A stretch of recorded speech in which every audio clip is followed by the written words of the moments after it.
Buenas tardes, nos encontramos con el profesor Juan Carlos Intriago. Soy María Emilia Zambrano, estudiante de comunicación de la Universidad Laica de Eloy Alfaro de Manabí, y estoy muy contenta de que me haya concedido esta entrevista. Cuéntenos, ¿quién es Juan Carlos Intriago y a qué se dedica? Bueno, primero María Emilia, presentarle mi gratitud a usted por tenerme en consideración para esta entrevista, inmerecida por cierto, pero asimismo a su universidad. Sé que usted es una aprovechada estudiante de esta conocida universidad con mucho renombre a nivel nacional. ¿Que quién soy yo? Bueno, soy un ser humano feliz, que tiene una familia que provoca esa felicidad. Hay que hacer una diferencia entre lo que es una persona exitosa y una persona feliz. Conozco a muchas personas que son exitosas y no son felices. Y conozco también a personas que son felices y no necesitan del éxito para hacerlo. En virtud de aquello puedo decir que mi familia, mi esposa, mis hijos, mis nietos, ya tengo 2, me hacen feliz, ¿verdad? Entonces, ese es Juan Carlos Intriago, que hace las cosas que hace por convicción, por amor, por pasión. ¿A qué se dedica, Juan? Bueno, los últimos 11 años de mi vida he sido profesor por partida doble, profesor porque he incursionado toda esta década y algo más en escuelas de fútbol, ¿verdad? Tengo la representación en la actualidad de el Barcelona Sporting Club. Años atrás trabajé con mi amigo Polo Viteri en la escuela de fútbol La Bombonera.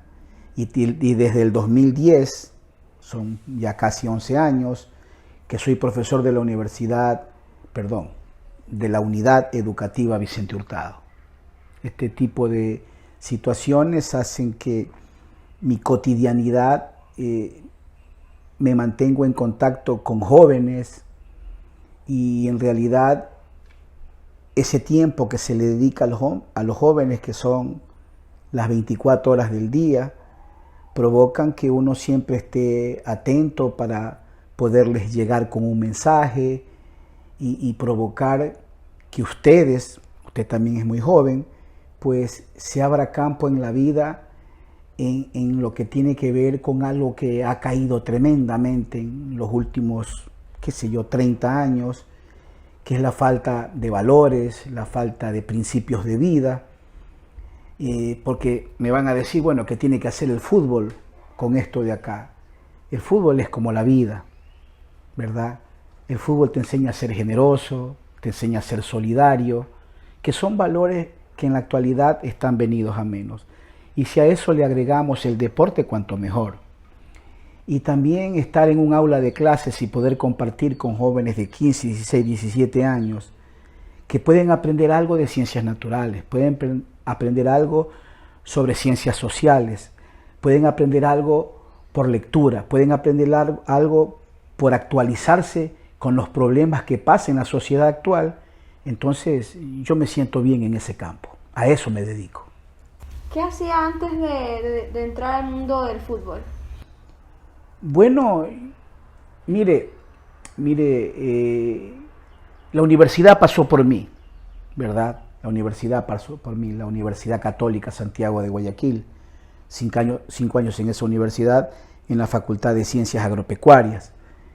Luego después puse a prueba mi profesión, ¿no? Estuvimos trabajando para el grupo Mar Grande, de la familia Ruperti, mis amigos. Estuvimos ahí como una década. Trabajé con otros empresarios como el doctor Raúl López, que es mi mentor. Trabajé con don Orestes Velasco en la granja avícola Belvid. Entonces tuvimos una formación, ¿verdad? Tuvimos una formación empresarial, una formación que me valió, y ahora estoy acá hasta que Dios me puso o me encontró un lugar en el mundo, que es en la formación de juventudes. Eso le puedo decir. ¿Cómo descubre su vocación por el fútbol? Qué linda pregunta. sí, yo soy un apasionado por el fútbol. Lo juego todavía. Juego con mis alumnos, con los chicos del Deportivo Bahía, a quienes les mando un caluroso saludo. Ahora no lo podemos hacer por la pandemia que vivimos, pero siempre practiqué fútbol con mis amigos. Con mis amigos fui seleccionado de Bahía de Caracas, seleccionado del Cantón Sucre, jugué fútbol en mi universidad, es decir, lo practiqué. Yo soy un barcelonista de toda la vida, ¿no?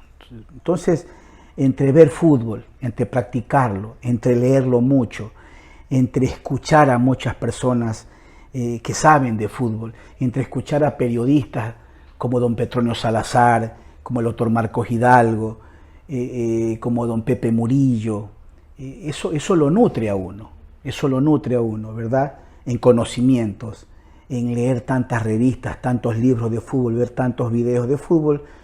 Un día me di cuenta y estaba en una cancha de fútbol delante de 40, 50 chicos, de 40, 50 niños, transmitiéndole el fútbol que se juegue y que de paso sea una lección diaria de valores y principios de vida. Allí me di cuenta que a lo mejor más adelante, cuando me toque dejar este mundo, puede que muera jugando en la playa o en una cancha. Un poco de filosofía también. ¿Podría contarme a qué edad empezó a jugar fútbol? A los 5 años. Yo vivía, bueno, uno no escoge a veces, ¿no? Pero yo vivía en San Vicente, me acuerdo. Y mi hermano Afranio, mi tío Raúl López, el doctor, me llevaban a la playa allí, a esta hora, son como las 5:30 de la tarde, y me empezaban a hacer patear una pelota, y luego ya pasé a la escuela Juan Montalvo, y empezamos a jugar con mis amigos. Entonces, ahí me fue gustando jugar, ¿no? Me gusta jugar, lo hago hasta ahora, soy zurdo, es decir, pateo con la pierna izquierda, pero soy derecho en la vida, zurdo para patear, pero soy derecho en la vida. La vida me enseñó a ser derecho, y ahí empecé a jugar los campeonatos escolares, los campeonatos colegiales, los campeonatos playeros con mis amigos, que interveníamos en unos bellísimos torneos de fútbol, y perdía, ganaba. Y pues luego en la universidad, en el torneo de facultades, las olimpiadas universitarias fabulosas, luego acá con el profesor Salomón Das, que Bahía tuvo una generación de futbolistas en esos años, principios de los 80,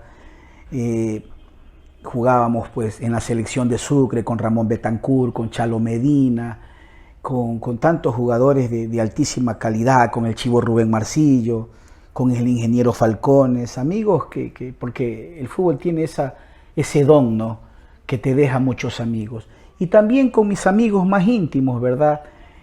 Como le contaba, en los playeros de fútbol, con Batata Cedeño, con Ricardo Ruperti, Alex Pablo, Fernando López, no sé quién se me escape allí, de pronto se me escapa alguno, pero sentíamos pasión por jugar, ¿verdad? Y hasta ahora tengo la suerte de hacerlo. Otros futbolistas, bueno, que no jugaban tan bien como el capitán Aníbal Manosalva, pero eran amigos y jugábamos fútbol. ¿Qué es lo que más extraña de ser futbolista activo? ¿Profesionalmente o formar parte de algún equipo? Lo entiendo. Yo jugué de manera amateur, ¿no?, cuando uno lo hace por amor, no como profesión. En esos años nuestros padres veían con rareza que uno de nosotros dijera que queríamos ser futbolistas profesionales. No era tan común como ahora. Ahora los chicos, ustedes de 10 chicos varones, incluso de mujeres también, de 10, 6 quieren ser. Casi ninguno llega. Pero cuando uno juega fútbol en campeonatos, ¿cómo no recordar, por ejemplo, que a principios de los 80 la Liga Cantonal de Sucre, que era magníficamente presidida en esos años por el ingeniero Eduardo Rodríguez Delgado, trajo al profesor Salomón Das, un caraquense de cepa, para que se hiciese cargo de la selección de Sucre? Entonces no había nada más lindo que salir del colegio, almorzar, hacer algunos deberes y antes de las 3 de la tarde estar en el estadio Ciudad de los Caras, listo para entrenar. Entonces aquellas tardes de entrenamiento, recuerdo que empezamos 65 muchachos de 17, 18 años y quedar en una lista de 22 y recorrer la provincia jugando a nivel cantonal, jugar contra Chón, del Carmen, Bolívar. Conoces un poco la geografía de tu provincia, de Manabí. Ese año me acuerdo que hubo un fenómeno El Niño y eso interrumpió este campeonato. Los viajes con los amigos, con los compañeros, los camerinos, conocer estadios, conocer canchas, eso se extraña. Luego después el fervor de las Olimpiadas a nivel de la Universidad Católica, jugar contra la Facultad de Economía, de Medicina, esas Olimpiadas tenían alto nivel de competencia y eso se extraña, ¿no?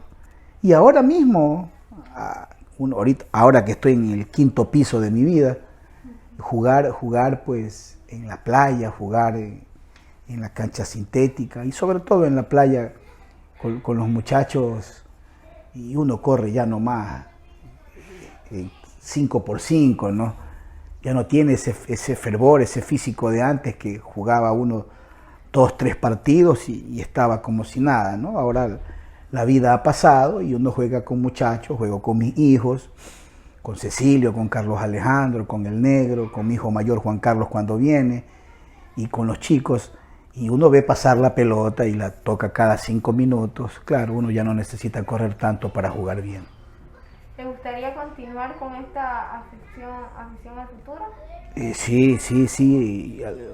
No sé si en un momento dado uno tiene algo de filosofía, de metafísica en la vida. Yo siempre le digo a mis hijos que a lo mejor por ahí me toca morir jugando fútbol o en un salón de clases. ¿Qué enseña? La vida. Me enseñó la vida. ¿Profesor de qué? Bueno, me ha tocado incursionar en varias áreas. Cuando las autoridades del plantel me han pedido, pero básicamente ciencias naturales y ciencias sociales. Esas áreas que me permiten explayarme, me permiten utilizar ejes transversales para siempre llegar a tocar la pasión del estudiante, ¿verdad? El sentimiento del estudiante. Y yo puedo hablar, por ejemplo, sobre las placas tectónicas, por darle un ejemplo. Eso me deriva en tener que hablar de los terremotos, y los terremotos me derivan en tener que ver que ese fenómeno natural, qué cambio provocó en mi estudiante. Puedo dar biología y de pronto me encuentro con una pandemia. Claro, ahora extraño la clase presencial y en la clase virtual no es lo mismo. Y a usted como estudiante o a Carlos Alejandro, cuando converso con él como estudiante, me va a decir a mí, no papá, no es lo mismo. Usted me va a decir, no profesor, no es lo mismo porque falta ese contacto necesario. Pero yo veo la pandemia y veo un magnífico momento oportuno para provocar en ese estudiante en qué te cambió la pandemia, qué provocó la pandemia en ti como ser humano. Luego después vamos a hablar del SARS-CoV-2, de la COVID-19, que qué remedio será bueno, que la vacuna en qué estado está. Eso es otra cosa. Pero yo hago oportuno un partido de fútbol. Y discúlpeme que le hable en primera persona, porque no me gusta, pero yo veo en un partido de fútbol, en una charla después del partido de fútbol, cuando nos quedamos allí en la zona del Faro haciéndonos una broma o molestándonos por quién ganó o quién perdió o quién se comió un gol, o estoy en una clase, María Emilia, estoy en una clase y de pronto alguien me hace alguna pregunta fuera de contexto. Toda oportunidad que se le presente a un profesor que siente lo que hace, tiene que llegar a tocar la fibra más íntima de ese alumno, porque lo que se busca es hacer un buen ser humano. En la Academia de Fútbol de Barcelona, acá en Bahía, o hace años en la Escuela de Fútbol La Bombonera, claro que hay que enseñarle a un jugador cómo se patea un balón, sobre todo a un chico que está en formación. Yo no soy director técnico, no me veo en el campo profesional allí, no me veo. Pero sí decirle a este niño, mira, tienes que patear con este perfil, tienes que cabecear de esta manera, tienes que proteger, y luego después decirle, y tienes que hacer un pase, porque le estás enseñando a ser generoso. Y si se cae un rival, tienes que decirle, anda, dale la mano, porque tienes que ser solidario. Si un alumno me está copiando, María Emilia, si un alumno me está copiando y yo no me doy cuenta, casi siempre me doy cuenta, pero imaginémonos que no, y el compañero me va a decir, hey, profesor, él está copiando, yo le pongo 10 al que me está copiando, no al que me va a chismear, porque los compañeros tienen que ser leales. Así lo veo yo, así lo siento yo y así lo he hecho en esta etapa de mi vida. Bueno, ¿qué sueños o metas ahora tiene como persona? Mire, yo voy a decir acá una infidencia, ¿no? Y lo hago porque siempre hay que decir la verdad. Los profesores somos aquí subvalorados, tanto los privados como los fiscales. El sueldo no alcanza ni para una cubeta de huevo roto. Yo no sé hasta cuándo vaya a ser profesor. No sé hasta cuándo, a lo mejor 5 años más, a lo mejor muero dando clases, a lo mejor, no sé. Pero yo voy a seguir desde mi trinchera pedagógica, dando clases, y cada vez que esté en un salón de clases o en una cancha de fútbol, lo voy a hacer por convicción, lo voy a hacer porque así lo siento, y que el legado sea que mis alumnos en algún momento de su vida recuerden que en la vida hay que actuar por la derecha, que en la vida hay que ser íntegro, que en la vida hay que ser leal, que la vida está para practicar la solidaridad. Ese es mi objetivo de vida. ¿Qué es lo que le motiva a continuar a usted, a seguir enseñando y también ligado a lo del fútbol? Me he dado cuenta en esta más de una década que tengo que muchos de mis estudiantes, no puedo decir que todos, pero un alto porcentaje, necesitan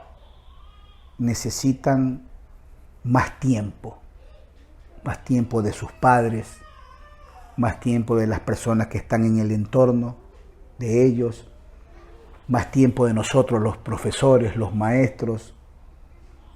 Yo me he encontrado de todo, absolutamente de todo me he encontrado en estudiantes. Me he encontrado chicos buenos, de buenos sentimientos, otros no tanto. Me he encontrado con chicos que tienen ganas de aprender, otros no tanto. Entonces, pero uno se da cuenta que unos más que otros y otros menos que uno necesitan que haya una combinación entre la ciencia como tal.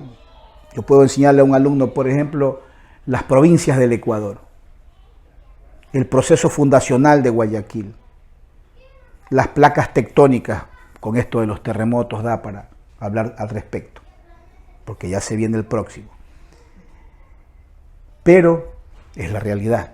Usted va a vivir en su vida por lo menos par terremotos más. Recuerde lo que se vivió hace menos de un lustro. Pero el alumno hay que saberle llegar, y en eso he tenido cierta conformidad y satisfacción, saberle llegar, María Emilia, a su alma, a su corazón, a su sentimiento. Y también vale la pena redundar diciendo que hay que motivar en ellos las ganas de superarse. Mire, le digo algo, que lo sepan los profesores a nivel universitario y a nivel escolar y a nivel colegial. Yo no sé cómo van a tomarse las pruebas sumativas, los exámenes, las evaluaciones. No sé cómo los van a tomar estos genios de la educación. No sé cómo lo van a hacer. Pero más allá de la calificación, 7, 5, 10, ahorita los que estamos dando clases de manera virtual, lo que tenemos que motivar más que nunca al alumno, más que en las clases presencial, es que el alumno quiera aprender.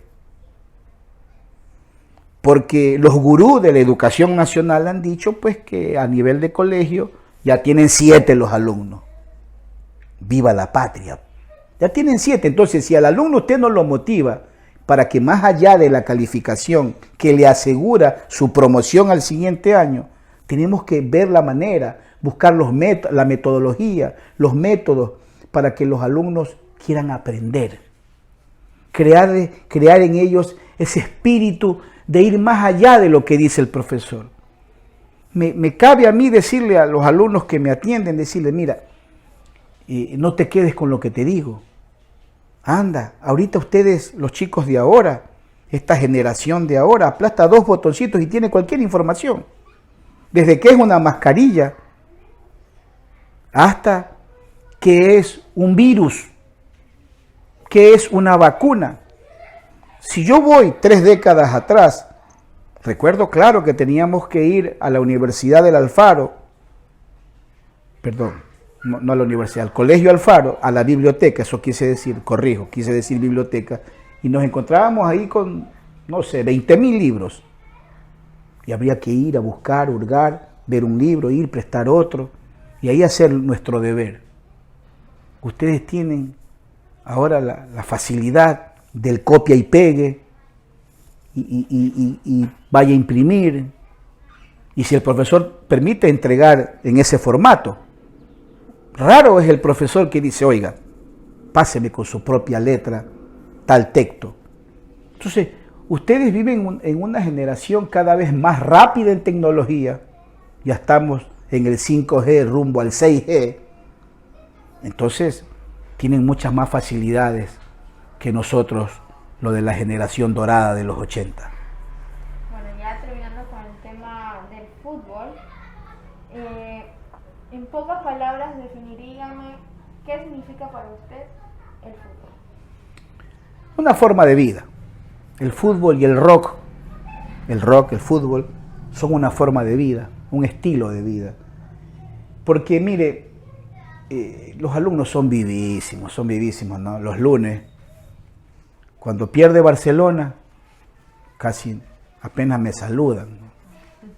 Cuando gana Barcelona me jalan la lengua para que hable de Barcelona. O sea, imagínese usted un lunes cómo puede ser ya. Y nos damos tiempo, nos damos vasto tiempo para conversar con ellos sobre el fútbol, sobre el partido tal o el partido cual. Y mis hijos son futboleros también, entonces analizamos un partido desde nuestra perspectiva, con nuestras limitantes, con nuestro escaso conocimiento. Y llega la tarde y vamos a la academia y nos encontramos con un grupo de muchachos y se hace una práctica. Y la semana siguiente vemos jugar al Barcelona y después la academia se va a Manta, la academia se va a Guayaquil, la academia viaja a jugar a San Vicente. Entonces se hace una cultura futbolística. Y nos dedicamos tiempo también para preparar nuestras clases, ¿verdad? Para al otro día pues ir al colegio o ahora con esta modalidad e impartir un conocimiento sobre ciencias sociales, para que los chicos, algunos hacen deporte, pero también suben su nivel cultural, que es lo que no pasa ahora en gran medida, no digo todos, ¿no? Usted le pregunta a un chico muchas veces quiénes son los candidatos a la presidencia de la República ahora que vamos a entrar a elecciones, y muchos de ellos no saben, y te dicen que Sharon, o te dicen otro nombre, y entonces yo trato de que ellos se actualicen y estén de cerca con el acontecer nacional. ¿Alguna frase que tengas preferida que siempre sea su lema, siempre lo diga? En realidad hay muchas frases, uno puede parafrasear a tantos autores, ¿verdad? El otro día, y siempre le digo a los muchachos cuando tienen que tomar una decisión, cuando tienen que tomar una determinación, les digo que ser cobarde no cueste tanto que ser valiente valga la pena. Porque ahora que vivimos en una etapa de corrupción tan grande, mucha gente se asusta y hay temor a la denuncia. Y ustedes, alumnos jóvenes, que en el corto tiempo van a formar parte activa ustedes tienen que empezar, tienen la obligación moral. Usted, sus compañeros de la universidad, tienen la obligación moral de empezar a erradicar la corrupción. Es nefasto lo que está viviendo la sociedad ecuatoriana y en muchos países latinoamericanos. No es posible que se haya robado los dineros del pueblo en plena pandemia. A ustedes que ya votan, se les presenta una magnífica oportunidad en las elecciones que vienen el 7 de febrero. Ustedes tienen que empezar, María Emilia, a analizar cuál es la patria que quieren tener. Ustedes están obligados a refundar la patria. Entonces, tienen que ser valientes, tienen que ser decididos, tienen que empoderarse, tienen que enculturizarse, tienen ustedes que ganar en cultura, en conocimiento, en tecnología, en el conocimiento de la problemática nacional. No podemos hacer un deber y dejar el deber allí. No podemos establecer una consulta, ya, hasta aquí nomás. No, tienen tiempo, ahora tienen más tiempo que nunca. Busquen, indaguen, vuelvan a investigar. No se queden con lo que los profesores podamos decir. No, ustedes tienen que tener esa iniciativa por aprender, por prepararse. Porque si no, estamos condenados a repetir la historia de un país que está en ciernes del holocausto. Yo no estoy dramatizando, no estoy dramatizando. Ecuador está a centímetros de un abismo sin fin. Es el momento de ustedes. Son ustedes los que pueden refundar esta nación. ¿Cómo le afecta esta situación de la pandemia y bueno, de qué forma? Bueno, nos afecta a todos, ¿no? Y a nivel global. Usted puede notar cómo el mundo se paralizó ante la presencia de este virus y nosotros no estuvimos para nada exentos de esta pandemia. Por ejemplo, la práctica del deporte aún sigue prohibida, restringida, es la palabra técnica que utilizan la gente de la Organización Mundial de la Salud. Como profesor, imagínese usted, tenemos que reinventarnos y adaptarnos a este sistema de educación virtual, online, digital, como quiera llamársele. Y el hecho de vivir en confinamiento, más allá que hayamos empezado la desescalada para pasar a semáforo pandémico, rojo, amarillo o verde. El uso de esta mascarilla, que va a ser una suerte de compañera nuestra, por lo menos yo calculo hasta enero o febrero del próximo año como mínimo. Entonces la afectación es general. Primeramente, mentalmente, señorita Zambrano, mentalmente. Porque los miedos son naturales, pues. Los miedos son naturales. El miedo es natural en el ser humano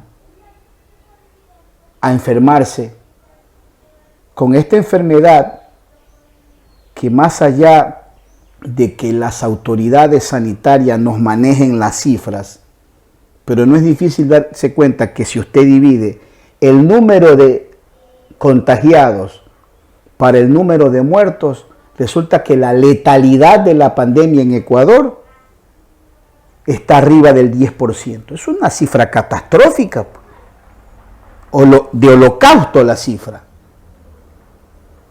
Entonces nos mienten, nos quieren manejar el número de víctimas mortales.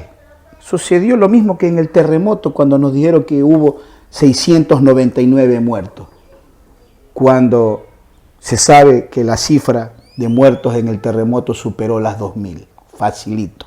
699 solo hubo en Pedernales. Entonces la afectación de la pandemia nos va a tener así viviendo en esta nueva realidad, en esta nueva forma de vida, un tiempo más.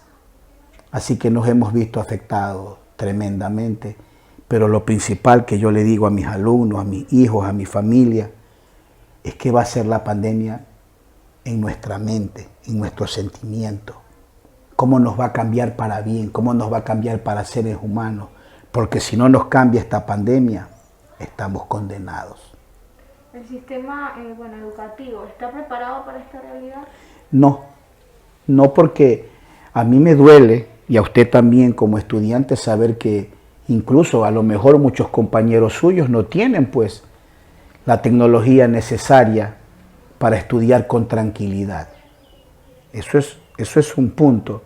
Y acá en el Ecuador, los niños que se han quedado sin estudiar por no tener un dispositivo, llámese teléfono, laptop o tablet, entonces acá tenemos que se nos han quedado docenas, cientos, por miles de niños sin poder estudiar. Entonces eso causa un dolor irreparable que puede dejar secuelas y traumas a aquellos niños que van el siguiente año a clase y no se van a encontrar con sus compañeros que están promocionados por los genios de la educación nacional y van a tener que ser compañeros de los niños que venían atrás de ellos prepandemia. Entonces sí va a haber afectaciones fuertes. ¿Qué esfuerzos necesita Ecuador para salir de esta situación en la que nos encontramos actualmente y sobre todo de esta crisis? Mire que hasta dejo el dispositivo para contestar esa pregunta. El esfuerzo de todos. Este país nos necesita más que nunca. Nunca antes en la historia republicana del Ecuador la sociedad ecuatoriana tiene que estar alerta. Y ustedes, señorita Zambrano Andrade, ustedes que están empezando a vivir, que están empezando a prepararse para hacerse cargo de un país que está pasando por una crisis terrible. Acá me van a decir que eso es a nivel mundial o por lo menos a nivel latinoamericano. Correcto, está bien, pero es que nosotros vivimos en Ecuador, pues. Tenemos que interesarnos por Ecuador. ¿Qué necesita este país? Para hablar de una manera políticamente correcta, lo primero que necesita este país y el siguiente presidente del Ecuador son unas reformas en su constitución. No puede haber un gobernante que obre atado de manos y que el poder legislativo, si no le hace el juego, no pasa una ley. Si le hace el juego, le aprueba 20 leyes en un día.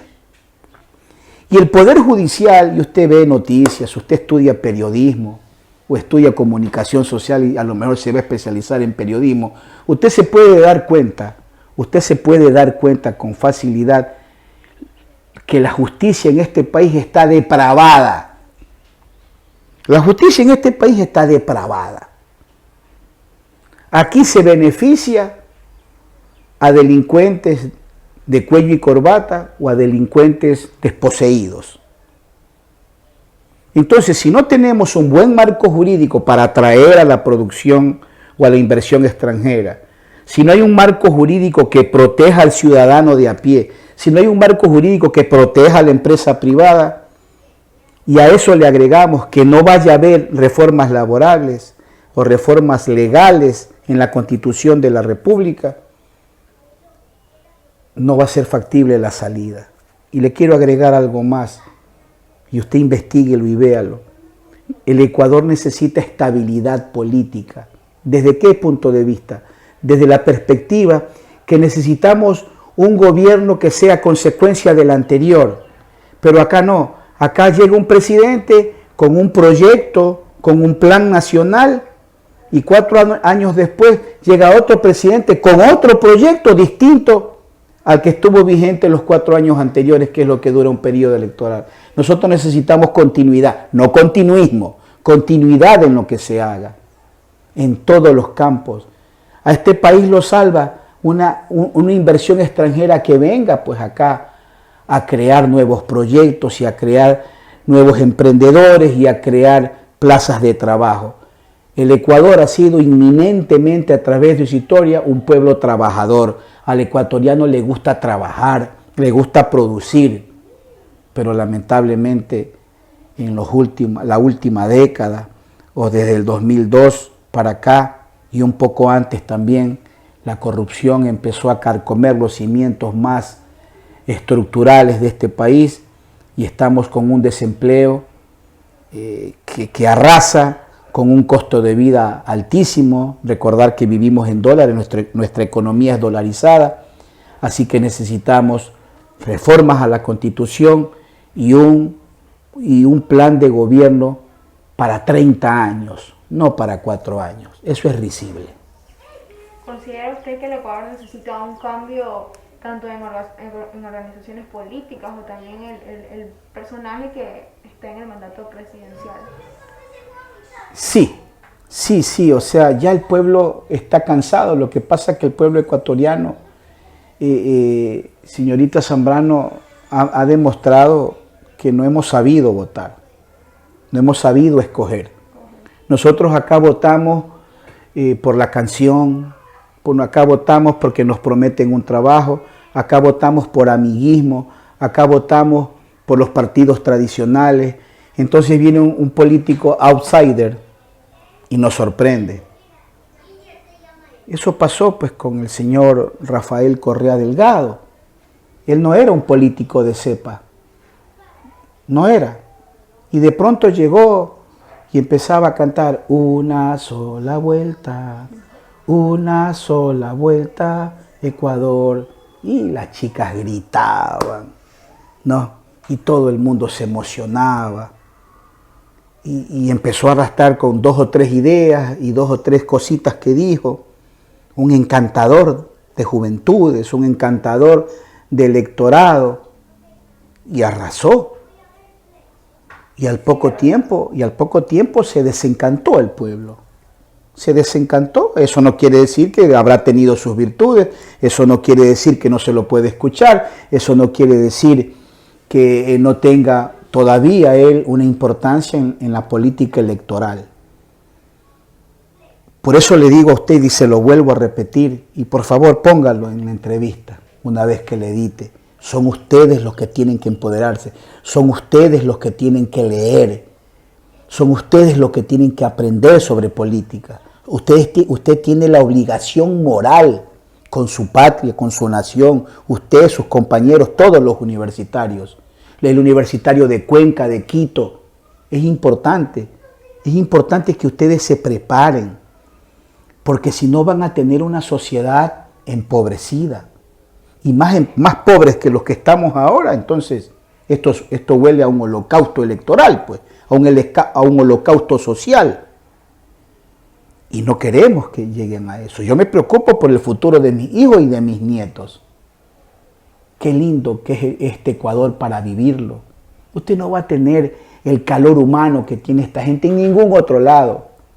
Le dice una persona que también vivió un poco en el extranjero, en el inicio de los 80, que me tocó estudiar inglés allá, que me tocó vivir allá. No es lo mismo. No es lo mismo sentir acá el afecto de las personas, la solidaridad de las personas. Hace 4 años cuando vivimos el terremoto, cuánto dolor, pero también cuánta solidaridad del pueblo ecuatoriano. Pero le repito, y quiero que eso se le quede grabado a fuego en su cerebro y en su sentimiento. Tienen que prepararse los estudiantes para el Ecuador de los 2030, de los 2040, que cuando ustedes, gente de su generación, va a estar empoderada en los principales cargos políticos y privados y empresariales de este país. Bueno, finalizando la entrevista, ¿cree usted que se normaliza con el pasar de los meses esta situación o simplemente también empeora? Escúcheme bien, por favor. Mire, el otro día conversaba con un abogado de la localidad, me dice: Juan Carlos, antes que la vacuna me parece que va a salir un tratamiento médico. Ojalá, y a lo mejor tiene razón. Yo le digo algo, señorita Zambrano Andrade, mire, aquí salen unos cuantos que tienen derecho a opinar en los diferentes canales, radios y prensa escrita. Estos políticos de ahora, dice la señora ministra del Interior, ¿no? Una señora apellido Romo creo que es. Dice, tenemos que vivir una nueva normalidad. Yo no sé prevalida de qué sale esta hija de buen vecino a decir una nueva normalidad. Usted es estudiante.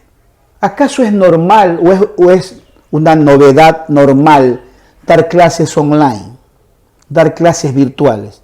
Eso no es normal, pues. Yo quiero pedir disculpas por no usar la mascarilla, que me sienta incómodo. Pero salir a la calle así no es normal, pues. ¿Cómo puede ser normal no poder ir con tranquilidad a hacer deporte? Eso no es normal. ¿Qué nueva normalidad puede hacer esa de ahí? Las autoridades nos están mintiendo. Esto es una nueva realidad, que es algo distinto. Estamos invitados a vivir una nueva realidad. Mire usted lo irónico de la vida, que si no es por la pandemia, usted no me viene a entrevistar. Sencillo, pues, que es la verdad. ¿No? ¿Por qué razón? Porque a usted le piden este deber, que es parte de la materia de redacción, según usted me explicaba off the record. Pero a usted le piden esta actividad. Búscate a alguien y entrevístalo. Y acá nos están filmando a través de estos dispositivos que se convierten en una herramienta esencial para esta nueva vida, para esta nueva realidad. ¿Qué futuro avisoro yo en el corto plazo? Y mire que no soy futurólogo, ni hago ouija. A veces tengo reuniones de esas, pero bueno. Que aquí nos salva la vacuna. 15 naciones en el mundo están trabajando 24 horas, 7 días a la semana, que Dios, que es el único que sabe, que Dios nos va a proteger, iluminando a esos científicos, preparando una vacuna. Pero entre esas 15 naciones tiene que haber pues transferencia de tecnología. ¿De dónde va a sacar la humanidad 6.000, 7.000 frasquitos para las vacunas? Que en la India se puede producir ese frasquito para la vacuna. E imagínese usted, futura señorita periodista, donde son 2 dosis. Son 14.000 millones de frasquitos para las vacunas. Y a India ni la llaman. Y al presidente de la otrora primera nación del mundo se le ocurrió la feliz idea de irse de la Organización Mundial de la Salud, de retirarse de la Organización Mundial de la Salud, cuando esa institución, tal vez mal dirigida en esta pandemia, pero es que a todo el mundo pues sorprendió la pandemia.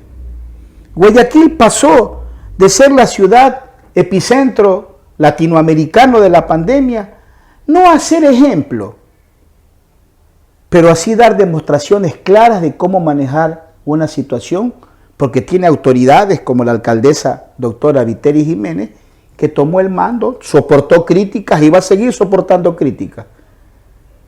Pero llamó a la empresa privada, se unió, llamó al presidente de la República, el doctor Voltaire Moreno, llamó a la señora ministra del Interior después de que tuvieron ideas disímiles, diversas, pero dio una demostración de querer hacer las cosas bien. Y ahora Guayaquil sigue teniendo problemas y los va a seguir teniendo. Pero la única manera a nivel local o a nivel global es en base a la unión de esfuerzos. Yo le digo algo, dice una máxima: piensa global, actúa local. Solo tenemos que emular, que copiar lo que hacen países que a lo mejor tienen hasta otra economía y tienen un sistema sanitario superior al nuestro. Está claro, lo tiene Italia y hay rebrotes, lo tiene España y hay rebrotes, lo tiene Estados Unidos y allí todavía no saben qué hacer con los muertos cercanos a los 140,000. Mire usted, 140,000 muertos tiene Estados Unidos o está cerca de tenerlo. Aquí en Ecuador, aquí en el Ecuador, yo le aseguro que hay 30,000 muertos. Entonces, tenemos la vacuna como una esperanza cercana. La Universidad de Oxford ha hecho pruebas en 10,000 voluntarios, ¿y qué resulta? Que ya van superando ciertas etapas, ciertas fases. Ha habido algunos voluntarios que han sentido un poco de mareo, un poco de fiebre, pero son reacciones colaterales que están inmersas en el proceso de la vacuna. Recuerden que nos van a inyectar anticuerpos, más allá de que Bill Gates nos quiera también meter un microchip para controlarnos, habrá que ver si eso es verdad, pero esperamos, y esto se lo digo para ir cerrando esta entrevista, donde usted ha tenido la amabilidad de escogerme para la misma, que para diciembre podamos celebrar la Navidad más distinta de todas. La Navidad que ojalá sea la más humana de todas. Humana de humanismo. Humana para poder entender el mensaje que nos deja esta pandemia. Que le repito lo que le dije al inicio de esta entrevista. Dios no la mandó porque no existe un Dios malo. Dios es bueno por naturaleza. Dios la permitió para que usted, para que yo, para que los que nos están escuchando, para mis estudiantes, para sus compañeros, para sus profesores, tengamos un cambio de vida. No hay otro mensaje. No hay otro mensaje, es ese. Y me apena cerrar la entrevista diciéndole que parece que hemos aprendido muy poco. Porque solamente así podría no justificarse, entenderse la cantidad de corrupción que respira la humanidad latinoamericana sobre todo, y que para cerrar esta conversación, mostrándole mi gratitud a usted, son ustedes los jóvenes que tienen que hacerse cargo de una nación que tiene que refundarse, de una nación que tiene que volver a ser república verdaderamente, para hablar de una manera políticamente correcta. El Ecuador depende de ustedes y de su generación. Muchas gracias, María Emilia, por la entrevista. Estamos siempre a sus órdenes. Que Dios, la Virgen María y la buena suerte la acompañen siempre. Muchas gracias a usted, profesor Juan Carlos. Agradecida por su tiempo.